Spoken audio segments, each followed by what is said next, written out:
আমরা আপনাদের নিরাপত্তা নিশ্চিত করব। কেউ কোনো মন্দিরে হামলা করবে না, কোনো মূর্তি ভাঙবে না। কিন্তু উগ্রবাদী ইসকনের ব্যাপারে আমাদের আপত্তি, অবিলম্বে ইসকনকে নিষিদ্ধ করতে হবে। ইসকনের কোন কার্যক্রম বাংলাদেশে চলতে দেওয়া হবে না। এমনি ভাবে কিছুদিন আগে দেখছেন যে রিক্সাওয়ালারা মিছিল করে, আন্দোলন করে, কয়েকজনে গ্রেপ্তার করে, পরে দেখা যায় কেউ ছাত্রলীগ, কেউ যুবলীগ। এটা এক প্রকার ষড়যন্ত্র।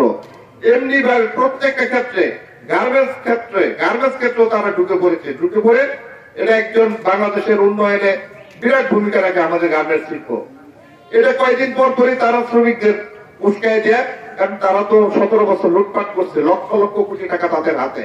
তারা টাকা ছেড়ে দেয় যে তোমরা রাস্তায় নামো, রাস্তায় নেমে গাড়ি ভাঙচুর করে দেশকে অস্থিতিশীল করতে চায়। বাংলাদেশের গার্মেন্টস শিল্প যেন ভারতের শ্রীলঙ্কায় চলে যায়, এটাও একটা ষড়যন্ত্র। তাই আমরা যারা আছি, আমরা সতর্ক থাকবো, খেয়াল রাখবো যেন কোনোভাবেই বাংলাদেশের পরিস্থিতি অস্থিতিশীল না হয়।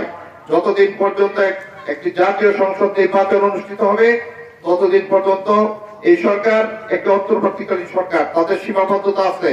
দেশের আইন শৃঙ্খলা পরিস্থিতি ভেঙে গিয়েছিল।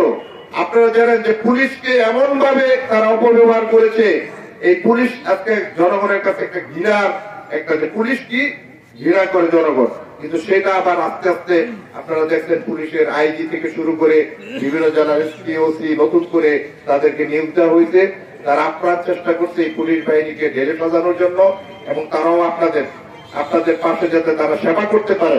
পুলিশ মানে সেবক, এই কথাটা যেন আবার জনগণের কাছে চলে যায়। এতদিন ছিল পুলিশ মানে ডাকাত, তারা ধরে নিয়ে যাবে, গ্রেপ্তার করবে, টাকা না দিলে ছাড়বে না। তারা বিভিন্ন মামলা দিয়ে আমাদেরকে হয়রানি করেছে বিরোধী দলকে। কিন্তু এখন পুলিশ যাতে সেবক হয় সেই চেষ্টা চলছে। যতদিন না পর্যন্ত পুলিশের সক্ষমতা সম্পূর্ণ চলে না আসে, আমরা আমাদের দলীয় নেতা কর্মীদেরকে নির্দেশ দিয়েছি।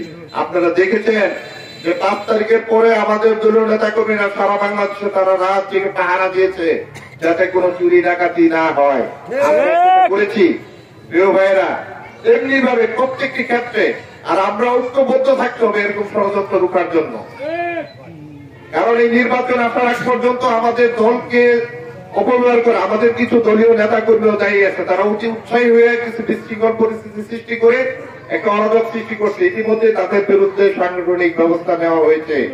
বারবার দল থেকে সতর্ক করা হয়েছে, কেউ কোন প্রকার দখল করবেন না, অন্যায় ভাবে কার উপর অত্যাচার করবেন না, কোন প্রকার বিশৃঙ্খলা সৃষ্টি করবেন না। যার যার অধিকার শান্তিপূর্ণভাবে দেশ চলার জন্য যা যা দরকার আমাদের দলীয় নেতা কর্মীদেরকে নির্দেশ দিয়েছে। আমরা বারবার সামাজিক যোগাযোগ মাধ্যম, বিভিন্ন সভা সমাবেশ, পথসভা, বিভিন্ন ভাবে মিছিল সহকারে আমরা সেটা পৌঁছে দিচ্ছি। তারপরে যদি কেউ আপনারা সেটা না মানেন, তাহলে তাদের বিরুদ্ধে সাংগঠনিক ব্যবস্থা নেওয়া হবে।